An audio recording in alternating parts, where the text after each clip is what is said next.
The reluctant guardian. Grayson Mercer didn't plan on hiring an alien to watch his daughter. But when you're a single dad working maintenance on Frontier Station Epsilon 9, your options tend to be limited.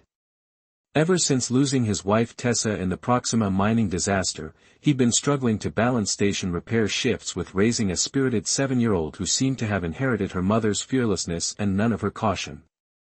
"Dad, she's blue," Willow whispered loudly, bouncing on her toes as they waited at the docking bay. "And tiny. Is she really going to be my babysitter?" "Nanny," Grayson corrected, straightening his worn station uniform. "And yes, she comes highly recommended by the Interstellar Caregiving Alliance." The transport shuttle had just docked, disgorging a stream of varied beings, tall, spindly Altarians, hulking Drav merchants, and a cluster of human tourists gawking at their first deep space station experience. But Grayson's eyes were fixed on the diminutive figure making her way purposefully through the crowd. Standing barely 4 feet tall, with periwinkle blue skin that seemed to shimmer under the harsh station lights, Zura of the Maikari moved with surprising dignity. Her large, almond-shaped eyes, solid black without visible pupils, scanned the waiting area until they locked onto Grayson and Willow. Her face remained expressionless, but something in those eyes conveyed immediate assessment. "Caregiver Zura reporting for contracted service," she stated, her translator badge converting a series of musical clicks into standard English. She wore what appeared to be a simplified version of a military uniform, charcoal gray with violet piping along the seams and multiple utility pockets. "Child appears adequately nourished but displays excessive energy expenditure. Living quarters location." Grayson blinked, thrown by her directness. Nice to meet you too. I'm Grayson Mercer, this is Willow. Our quarters are in Residential Ring B." Willow, momentarily stunned into silence, finally burst out, "Can I touch your skin? Is it scaly? Do you have superpowers? Dad says you're a war hero." "Willow." Grayson hissed, mortified. To his surprise, Zura knelt to Willow's eye level. "My epidermis is smooth, not scaled. I possess no supernatural abilities by human definition. I served in the Maikari Defense Forces for 12 stellar cycles before retraining as a developmental guardian. You may touch my hand, briefly." She extended a 4-fingered hand, each digit tipped with a short, blunt claw. Willow reached out reverently, then grinned. "You feel like velvet." Something almost imperceptible shifted in Zura's expression, not quite a smile, but a softening. An acceptable comparison. As they walked to the residential section, Grayson explained his situation. "I work maintenance shifts, sometimes emergency calls come in. The station's childcare center closes at 1800 hours, and Willow's been spending too many nights with neighbors or alone in our quarters with just the monitoring system. Leaving offspring unattended violates safety protocols," Zura noted without judgment. "Yeah, well, single parenting on a frontier station isn't exactly covered in the manual," Grayson replied, a defensive edge creeping into his voice. "Look, I'm not sure this arrangement will work. The agency said you specialized in challenging environments, but Willow can be a handful, and our quarters are small by your species standards, N. I have survived orbital bombardment in shelters half this size," Zura interrupted as they entered the modest 2-bedroom unit. "Space constraints are irrelevant." Willow was already darting around, showing off her belongings with rapid-fire commentary. "This is my school tablet and this is my stuffed kangaroo from Earth and this is my hover scooter, but Dad says I can't use it inside anymore after the incident with Mrs. Lowell's cat Anne." "Breathe between words, small human," Zura instructed, her tone firm but not unkind. "Oxygen efficiency improves cognitive function." To Grayson's amazement, Willow actually paused and took a deep breath before continuing at a slightly more reasonable pace. That night, after a surprisingly peaceful dinner where Zura somehow convinced Willow to eat her vegetable protein without the usual 20-minute negotiation, Grayson found himself sitting across from the alien at their small kitchen table, going over household routines. "She needs to be at the education pod by 0800 hours.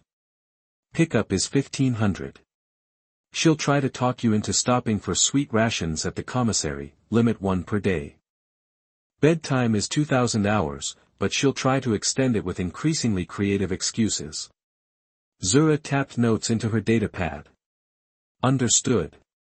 Security protocols.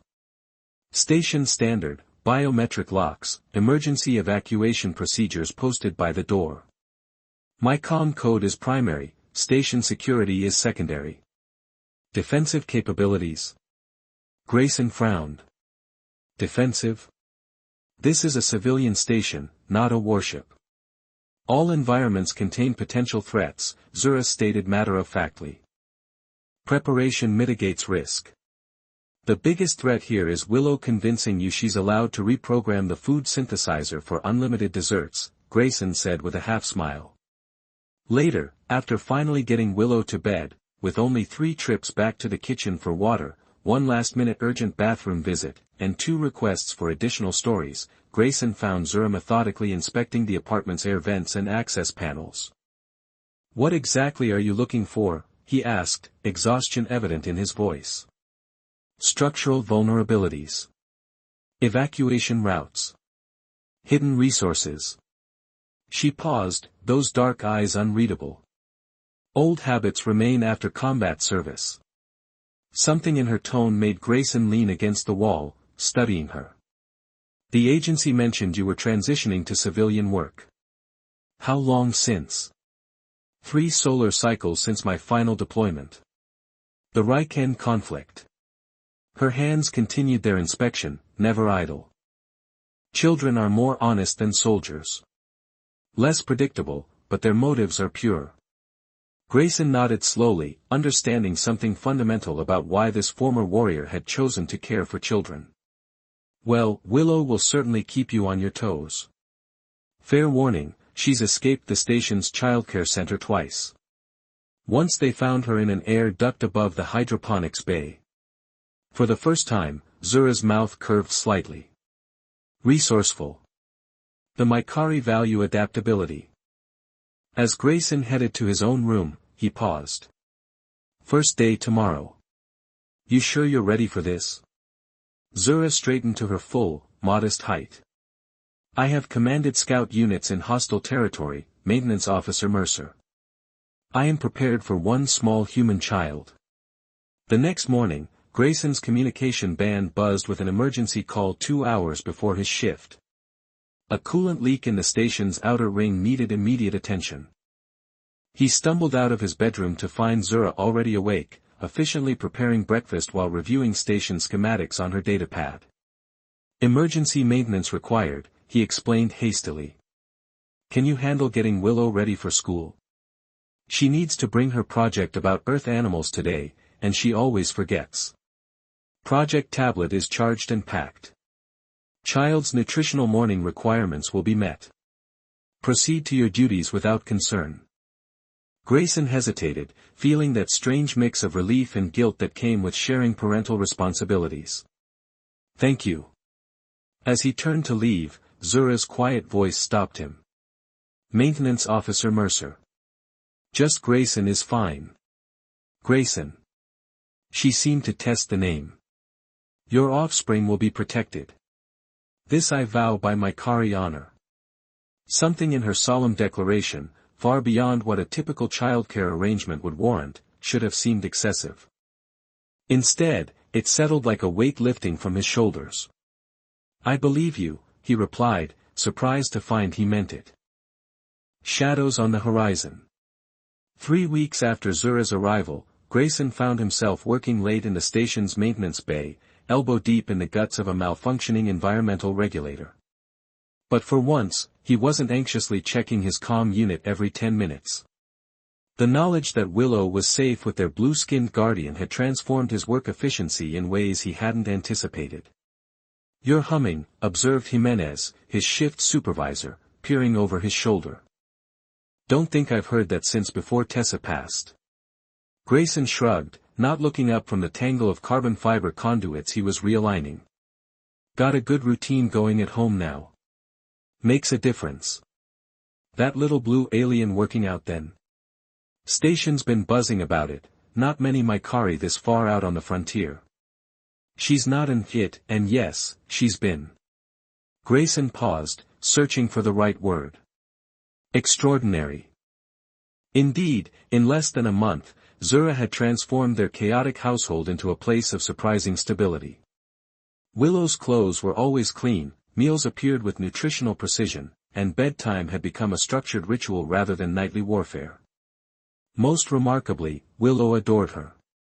His daughter's enthusiasm for her new guardian had initially worried Grayson, fears of replacing her mother's memory haunted him, but Zura never attempted to fill that role. Instead, she occupied a unique space between protector and teacher, guiding Willow with a firm but understanding hand. "Hey, Mercer," called Santos from the communications station. "Docking control wants you to check out Bay 7. Something about pressure irregularities." Grayson sighed, wiping his hands. On it. The outer docking rings were the farthest point from the residential sections, requiring a 15-minute transit through the station's sprawling corridors.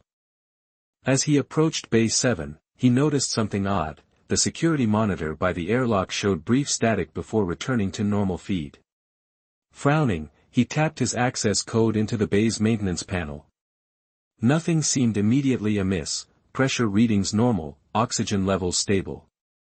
Yet his instincts, honed by years of keeping this aging station functioning, told him something wasn't right. He was inspecting the secondary hatch mechanisms when movement caught his eye, a shadow where there shouldn't be one. Grayson tensed, slowly turning to find himself facing a tall, lean figure in unmarked utility coveralls.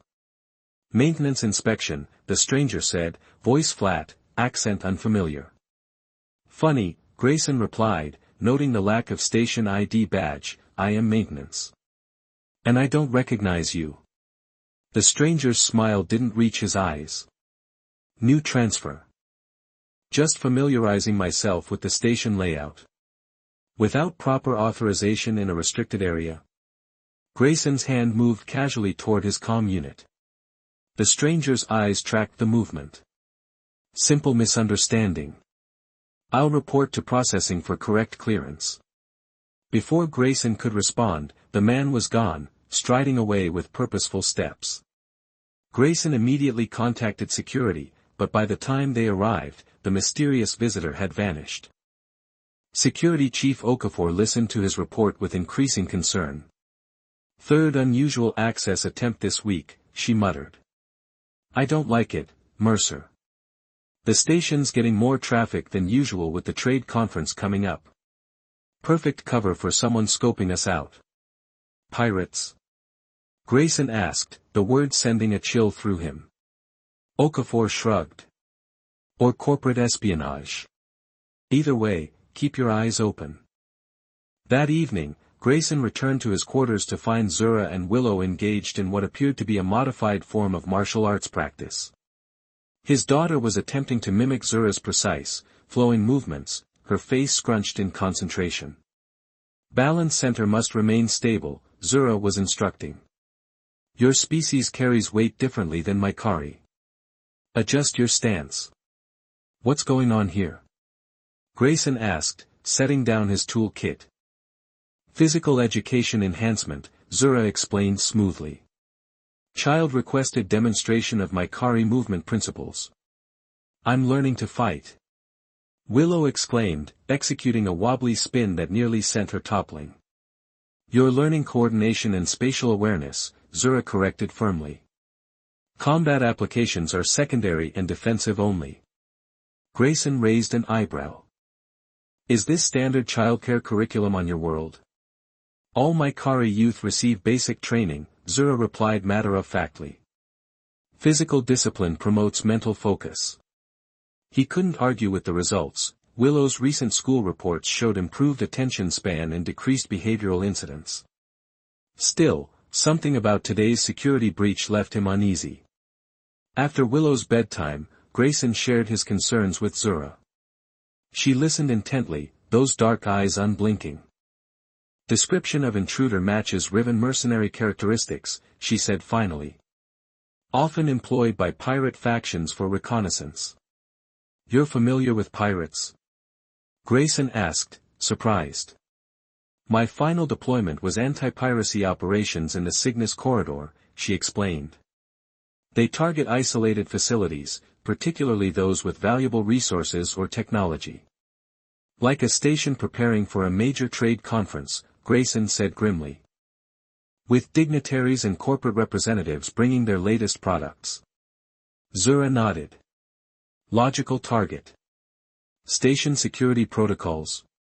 Standard for a civilian outpost, we're not exactly military grade. Chief Okafor does her best with limited resources. Insufficient, Zura stated bluntly. Request permission to implement enhanced security measures for our quarters. Grayson smiled weakly. What did you have in mind? Turning our home into a fortress? Practical precautions, she countered. Emergency supplies. Communication redundancies. Evacuation plan. Later that night, after reluctantly agreeing to Zura's security upgrades, which somehow included converting their hall closet into what she called a defensive resources cache, Grayson sat at his desk reviewing station schematics. If pirates were indeed planning something, he wanted to understand their potential points of entry. His comm unit chimed, a message from Jimenez about tomorrow's shift assignments. Grayson's eye caught something in the background of the attached maintenance schedule, 6 separate system inspections scheduled simultaneously in critical areas, all assigned to personnel he didn't recognize. Heart racing, he sent an urgent alert to Chief Okafor. Her response came immediately, confirmed unauthorized schedule manipulation. Security lockdown initiated. Stay in your quarters. Moments later, the station's lights flickered, then stabilized. Grayson moved to check on Willow, finding Zura already standing vigilant outside her room. Station power grid experiencing manipulation, she observed quietly. Intrusion attempt likely in progress. Security's on it, Grayson assured her, though with less confidence than he'd like. Zura's gaze sharpened. The child remains my primary responsibility. However, your knowledge of station systems would be valuable to security efforts. He understood what she was really saying, she would protect Willow while he helped defend the station. You're sure you can handle things here? He asked. I have defended settlements against forces that would silence your heart with fear, she replied calmly. Your daughter will remain safe. Grayson nodded, retrieving his emergency tool kit. I'll help coordinate with engineering to secure critical systems. As he prepared to leave, Willow appeared in her doorway, rubbing sleep from her eyes. Dad? What's happening? He knelt before her. Just some station problems I need to help fix. Zura will stay with you. Are the bad people coming? Willow asked with unexpected perception. Grayson exchanged a glance with Zura, who stepped forward. If unwelcome visitors arrive, she told Willow gravely, they will discover that this small Mikari is not easily intimidated. Something in her tone, the quiet certainty of someone who had faced far worse and prevailed, reassured both father and daughter. I'll be back soon, Grayson promised, embracing Willow tightly before heading to the door. As he departed, he caught a glimpse of Zura opening the defensive resources cache, removing what appeared to be a compact device of unfamiliar design. Her movements had changed subtly, the caregiver temporarily setting aside her peaceful purpose to reveal the warrior beneath. For the first time since hiring her, Grayson fully appreciated the depth of what it meant to have a former Mikari combat specialist guarding his daughter. If pirates were indeed infiltrating the station, they were about to learn a painful lesson about underestimating a 4-foot-tall alien babysitter. Part 3, Boarding Party. The station's emergency klaxons began their mournful wail precisely 17 minutes after Grayson left. Zura's antennae, small, nearly invisible protrusions along her hairline, twitched at the first hint of the alarm, seconds before human ears could detect it. Defensive posture initiated, she announced, her voice shifting to a crisper military cadence. Willow, remember our special game instructions. Willow nodded solemnly, already moving to collect her emergency pack, a small backpack Zura had prepared with essential supplies, a tracking beacon, and a simple breathing apparatus. Over the past weeks, they had practiced what Zura called adventure drills, but were clearly evacuation protocols disguised as play. Communications compromised, Zura noted as the station-wide announcement system crackled and died mid-warning. She tapped her personal communicator, but found only static. Signal jamming technology deployed. Assessment, coordinated attack in progress. The lights flickered once, twice, then plunged the residential section into darkness. Emergency lighting activated seconds later, bathing their quarters in a dim red glow. "Dad?" Willow whispered, her voice small but steady. "Your father possesses extensive knowledge of station infrastructure," Zura assured her, checking the seal on Willow's emergency pack. "This provides tactical advantage in current circumstances." The truth was more complicated. Grayson's expertise made him both valuable to the station's defense and a potential target for any invaders seeking to control critical systems. But Zura saw no benefit in sharing this analysis with the child. A distant boom rattled the bulkheads, followed by the faint hiss of emergency pressure doors activating throughout the station. "Forced entry detected," Zura stated, her large eyes narrowing. "Proximity, outer commercial ring. Estimated time before hostiles reach residential sections, 12 minutes. She moved with sudden efficiency, retrieving items from her resource cache that hadn't been there when Grayson inspected it. A slender baton that extended into what was clearly a staff weapon. A series of small devices that resembled smooth river stones. A compact harness that she quickly fitted around her torso. "Are those weapons?" Willow asked, eyes wide. "Defensive tools," Zura corrected, securing the staff to her back. "My Kari caregivers are trained in environmental protection." She knelt to Willow's level. "Your safety remains priority function. All other considerations secondary." The station shuddered again, and the emergency lights briefly dimmed. Zura's head tilted, as though listening to frequencies beyond human perception. "Power systems compromised sequentially. Pattern indicates knowledge of station schematics."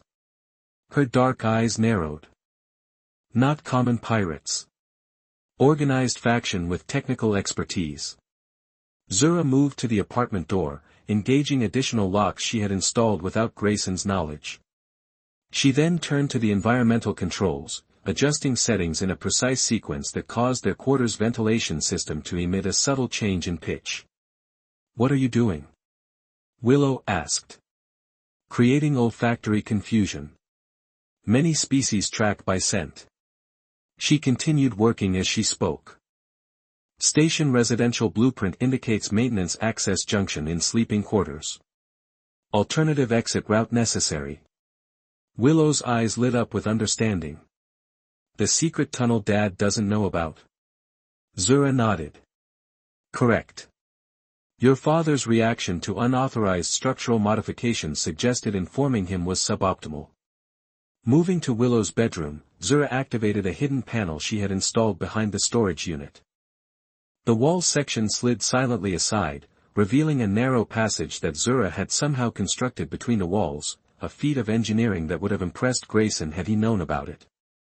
"Remember practice protocol," Zura instructed, helping Willow into the passage. "Remain silent. Follow precisely. Stop only when instructed." As they entered the narrow corridor, Zura sealed the entrance behind them. The passage was tight for an adult human but perfectly sized for Willow and the diminutive Maikari. Emergency lighting strips along the floor, another of Zura's unauthorized modifications, provided just enough illumination to navigate. "This connects to maintenance shafts in section B-17, Zura whispered. "From there, we access emergency shelter in hydroponics core." Willow nodded, following closely as they made their way through the passage. The station continued to shudder occasionally, each vibration accompanied by distant sounds of conflict. Zura moved with surprising speed despite her size, occasionally pausing to listen or consult a small device that displayed station schematics. They had covered perhaps 50 meters when Zura abruptly halted, raising one hand in a silent command to stop. Her antennae quivered, detecting something beyond Willow's perception. Multiple hostiles approaching junction ahead, she whispered. Alternative route required. She guided Willow into a side passage that grew increasingly narrow, eventually opening into what appeared to be a ventilation hub, a junction point where several large ducts converged. Zura quickly oriented herself, then pointed to one of the larger horizontal shafts. This route bypasses compromised sections. Leads to hydroponics center. She helped Willow into the duct. Proceed carefully. I will follow.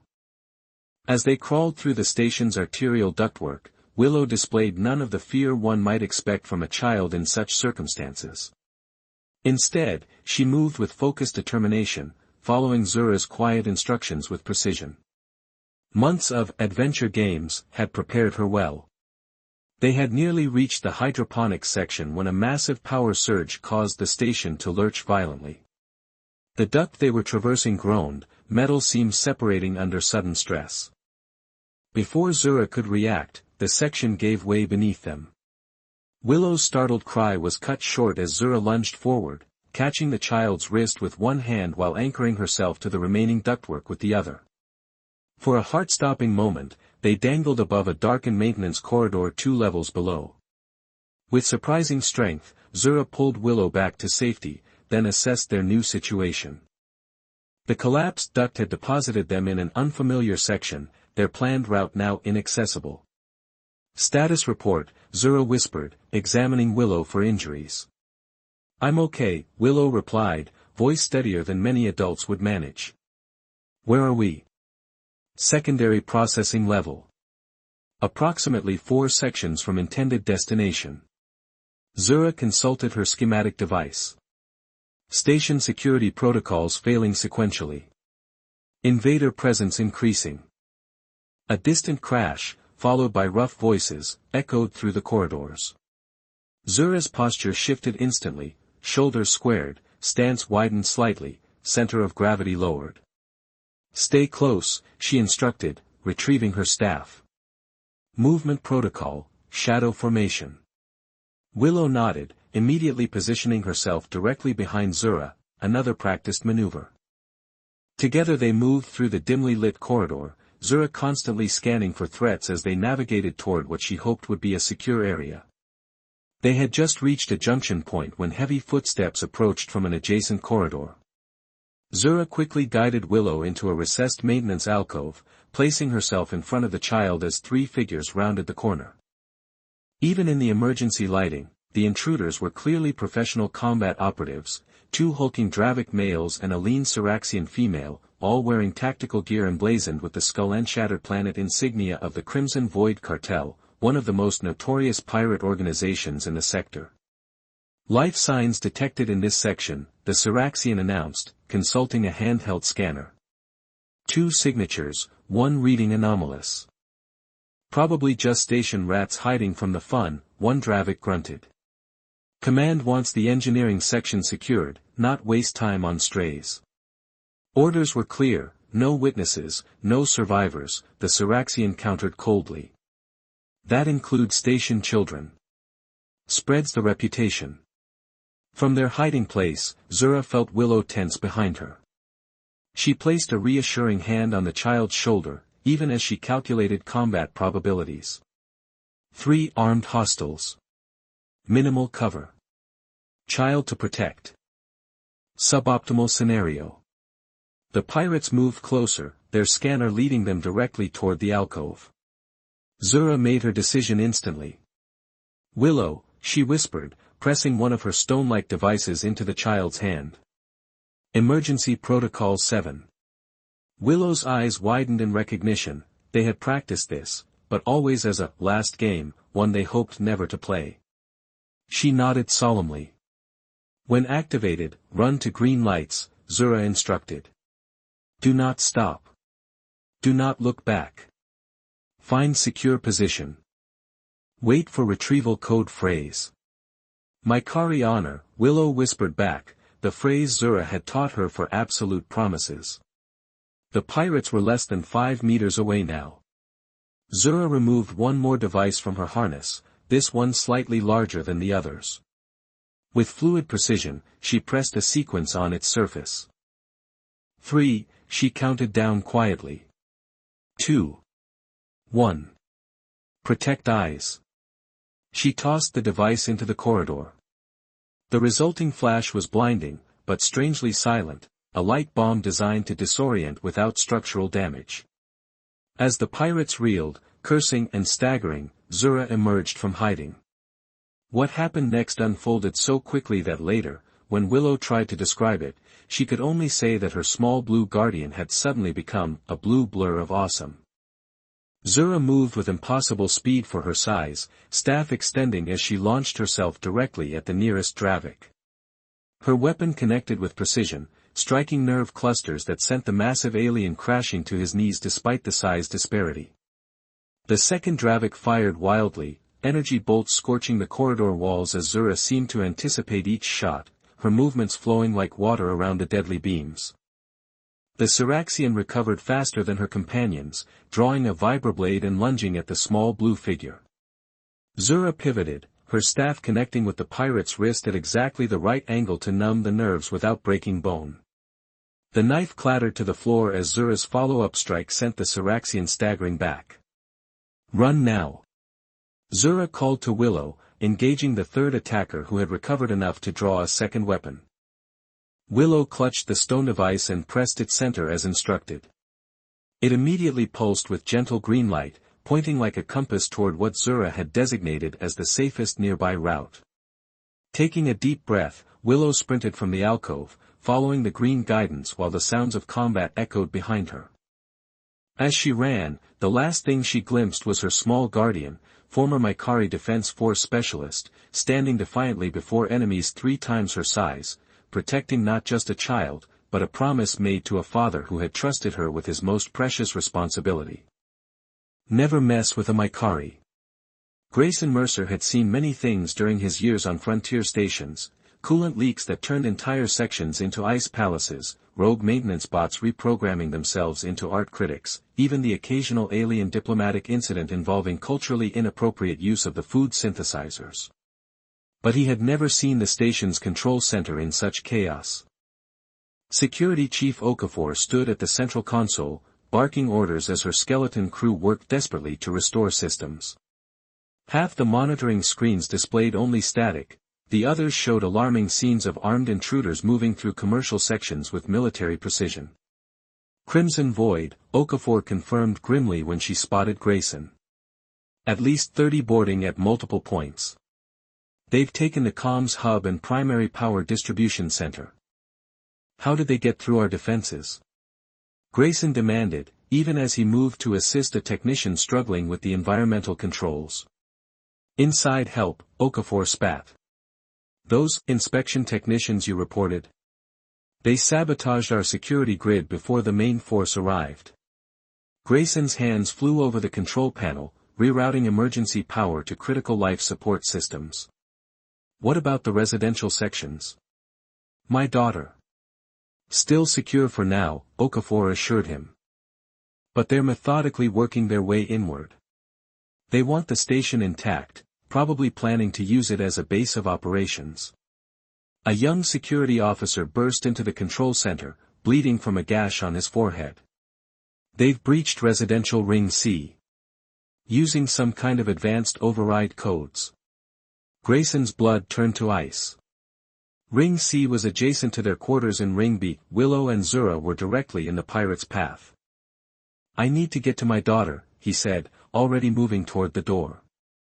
Okafor caught his arm. Mercer, be reasonable. These aren't amateur hijackers, they're Crimson Void operatives. Best equipped pirate cartel in the sector. My 7-year-old daughter is out there, Grayson replied, his voice deadly calm.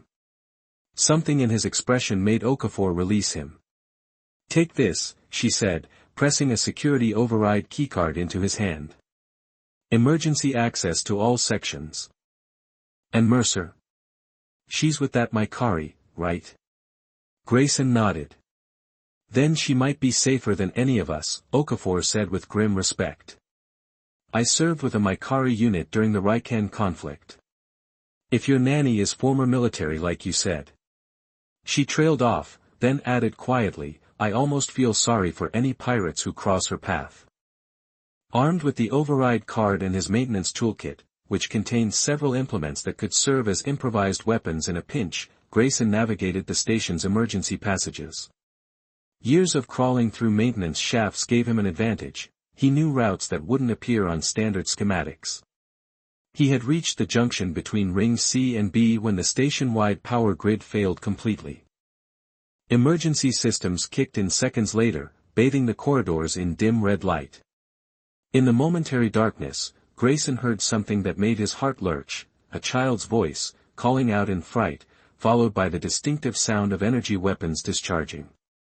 Abandoning caution, he sprinted toward the sound, rounding a corner to confront a scene from his worst nightmares. 3 Crimson Void pirates were advancing on a small figure huddled behind an overturned cargo container, Willow, clutching a pulsing green device, eyes wide with terror. Without hesitation, Grayson charged forward, slamming his heaviest wrench into the back of the nearest pirate's knee joint. The alien went down with a howl of pain as Grayson ducked under a wild swing from the second attacker. Dad! Willow cried. Run to me! Grayson shouted, desperately parrying a vibroblade with his tool kit. The third pirate, a towering Dravik, leveled a nasty-looking energy pistol at Grayson's chest. Bad move, maintenance man, he growled. What happened next would later become station legend, retold in the communal dining hall with equal parts awe and disbelief. A blue blur dropped from an overhead ventilation shaft, landing with preternatural grace directly on the Dravik's massive shoulders. Before the pirate could react, Zura, her normally immaculate uniform now torn and scorched, drove her staff precisely into the base of the alien's skull. Not hard enough to kill, but with surgical accuracy against neural clusters that sent the massive body crashing to the deck, temporarily paralyzed. Combat effectiveness, minimal, Zura assessed coolly, flipping from the fallen pirate's shoulders to land between Grayson and the remaining attackers.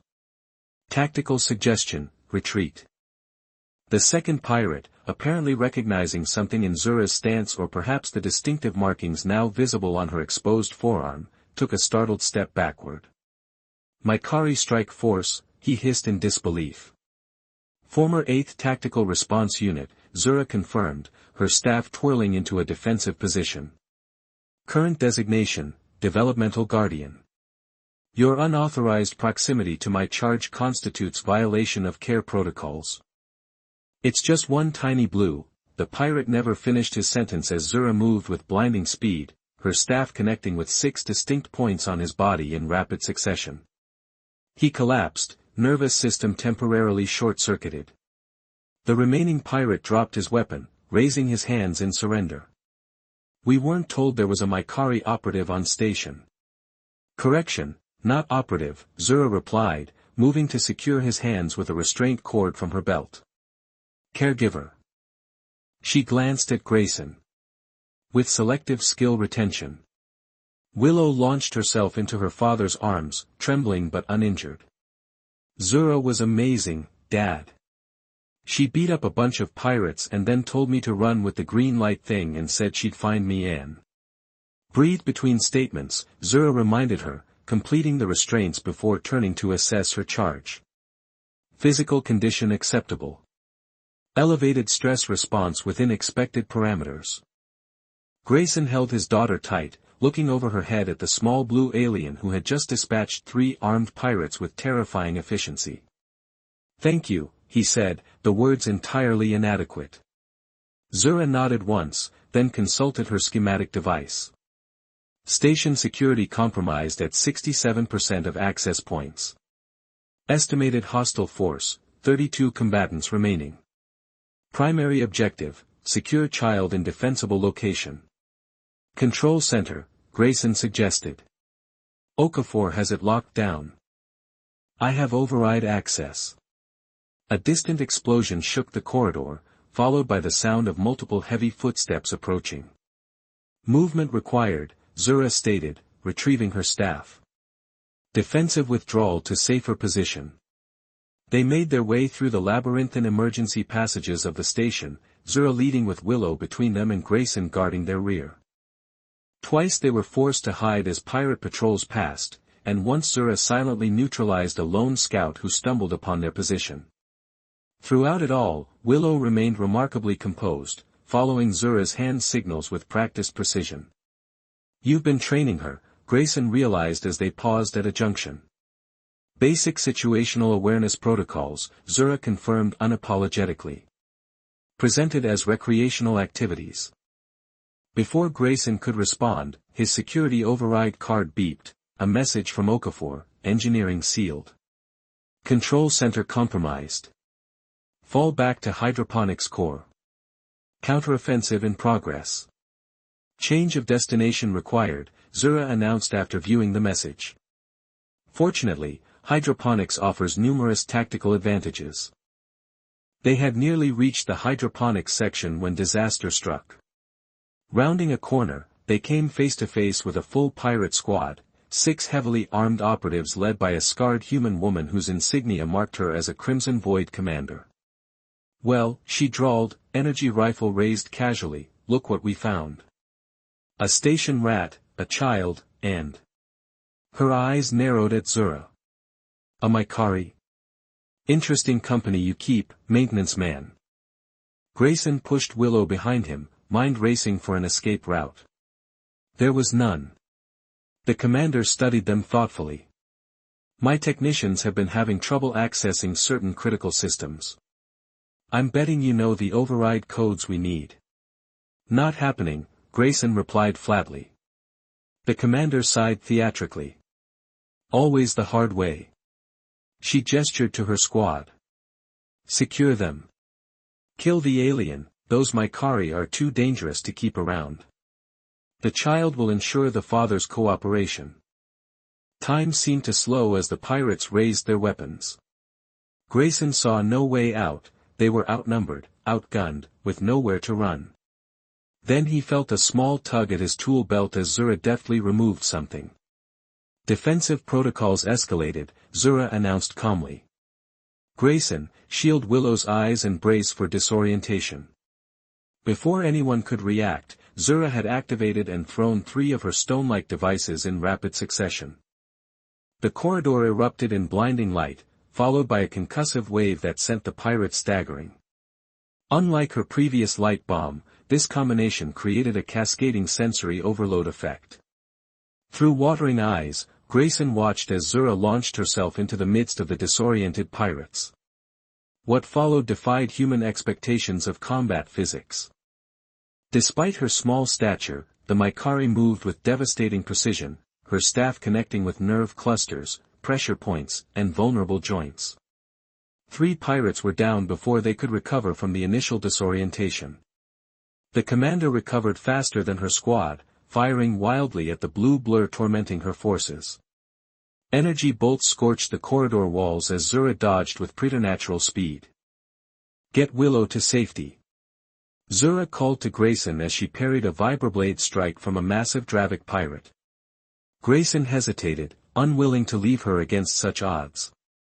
"Your child's safety is my primary function," Zura insisted, executing a flawless counter that sent her attacker crashing into the wall. "This is what I was trained for before I was a nanny." Making a split-second decision, Grayson scooped up Willow and dashed for the hydroponics entrance. Behind them, the battle continued, punctuated by cries of pain and the distinctive hum of Zura's staff connecting with unfortunate targets. They had just reached the hydroponics core when the station's systems suddenly surged back to life, lights brightening, environmental controls resuming normal function. Security alerts blared over the newly restored communication system. "Attention all station personnel. Station security forces have regained control of primary systems. Crimson Void boarding party contained. Remain in secure locations until all clear is issued." Relief washed over Grayson, Okafor's counteroffensive had succeeded. But the feeling was short-lived as he realized Zura hadn't followed them. Willow clutched his hand tightly, her eyes fixed on the corridor they had fled through. "Will Zura be okay?" she whispered. Before Grayson could answer, the hydroponics door slid open. The scarred pirate commander staggered in, bleeding from multiple wounds but still clutching her energy rifle. Her eyes locked on them with murderous intent. "Your little blue friend is impressive," she snarled, raising the weapon. "But I don't go down that easily." Grayson pushed Willow behind a hydroponic tank, putting himself between his daughter and the pirate. His mind raced for a weapon, an escape, anything, but he knew he was out of options. "Nothing personal," the commander said, finger tightening on the trigger. "Just business." The shot never came. Instead, a familiar blue hand emerged from behind the commander, pressing precisely against the base of her skull. The pirate's eyes widened in shock, then rolled back as she collapsed unconscious to the deck.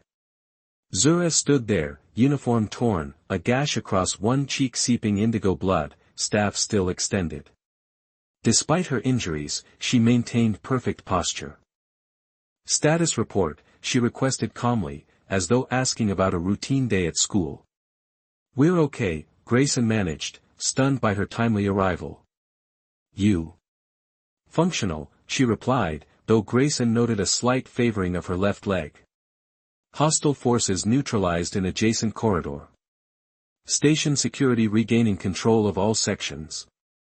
Willow burst from hiding, throwing her arms around Zura's waist. The Mikari stiffened momentarily, clearly unused to such displays of affection, before awkwardly patting the child's head. "You were so brave!" Willow exclaimed. "You fought all those pirates and protected us, and you were like a superhero." "Negative," Zura corrected, though Grayson detected a softening in her tone. "Simply performing assigned responsibilities." "Above and beyond," Grayson countered, stepping forward to place a hand on her shoulder. "Way above and beyond." For the first time since her arrival, Zura's composed expression faltered slightly. Something warm and uncertain flickered in those dark eyes, as though she wasn't quite sure how to process gratitude. The child's safety was non-negotiable, she stated simply. Hours later, after station security had rounded up the remaining pirates and emergency repairs were underway, Grayson found himself sitting in their quarters with a cup of hot synthetic coffee. Willow had finally fallen asleep, exhausted by the day's events but insisting that Zura tell her a bedtime story about real Mikari warriors. Zura emerged from the child's room, her injuries treated with the efficient first aid skills she apparently possessed alongside her combat training. She had changed into a fresh uniform, once again the picture of composed professionalism, except for a small stuffed animal tucked under her arm, a gift from Willow that she seemed uncertain what to do with. "She insisted I keep Mr. Fuzzles for protection," Zura explained, examining the toy with bemused curiosity. Grayson smiled. "High honor. That's her favorite." Zura carefully placed the stuffed animal on the counter, arranging it with precise dignity. "Your offspring demonstrates remarkable resilience and adaptability." "Wonder where she gets that from," Grayson replied, studying his extraordinary nanny. After a moment of comfortable silence, he added, "I requested your file from the Intergalactic Caregiving Alliance. They said you were a security specialist transitioning to civilian care roles." Bit of an understatement. Zura tilted her head, neither confirming nor denying. "Squadron Commander, Mikari 8th Tactical Response Unit," Grayson continued. "Specialized in hostage rescue and civilian protection during the Rykan conflict. Highest commendation for the Proxima colony evacuation." At the mention of Proxima, Zura's gaze sharpened. "You have connection to that event?" Grayson nodded slowly. "My wife, Willow's mother, was stationed there as a medical researcher. The official report said all civilians were lost when the mining facility collapsed." "Not all," Zura corrected quietly. 27 extracted before final structural failure." "Not enough." "Never enough." Understanding dawned on Grayson. "That's why you left military service." "Combat skills remained intact," she explained. "Purpose required recalibration. Protecting what remains became logical function." They sat in silence as Grayson absorbed the implications. This small alien warrior had been present during the disaster that took his wife, had fought to save as many as possible, and now, through some cosmic coincidence or perhaps deliberate choice, had come to protect the child of someone she couldn't save. "Why didn't you tell me?" he asked finally. "Irrelevant to caregiving qualifications," she replied, but her eyes suggested a deeper truth. Humans often find comfort in believing connections are coincidental rather than deliberate. Grayson studied her, this complex being who had become so much more than a hired nanny. And was it coincidence? Zura's expression remained unreadable. The universe contains patterns beyond human or Mikari comprehension. I requested this assignment when your application matched my search parameters. Before Grayson could ask what those parameters were, the station's communication system chimed. Chief Okafor's voice filled their quarters. "Attention all personnel. Crimson Void boarding party fully contained. Station secured. Damage assessment and repairs ongoing. All residents to remain in quarters until 0800 hours. And, special commendation to Residential Section B for exceptional assistance in security operations." Grayson smiled at the deliberate vagueness. Okafor clearly understood that having a former alien military specialist among the station's civilian population might raise bureaucratic eyebrows. "So," he said finally, "after all this, I'd understand if you wanted a different assignment. Something with fewer pirates and life-threatening situations." Zura straightened, antennae quivering slightly in what Grayson now recognized as indignation. "Contract stipulates 1-year minimum commitment. Premature termination would violate terms. That's not what I..." Additionally, she continued, uncharacteristically interrupting him, "Willow's developmental progress shows positive trajectories. Routine has beneficial structure. Bond formation is significant." Grayson realized she was arguing to stay, in her own methodical way.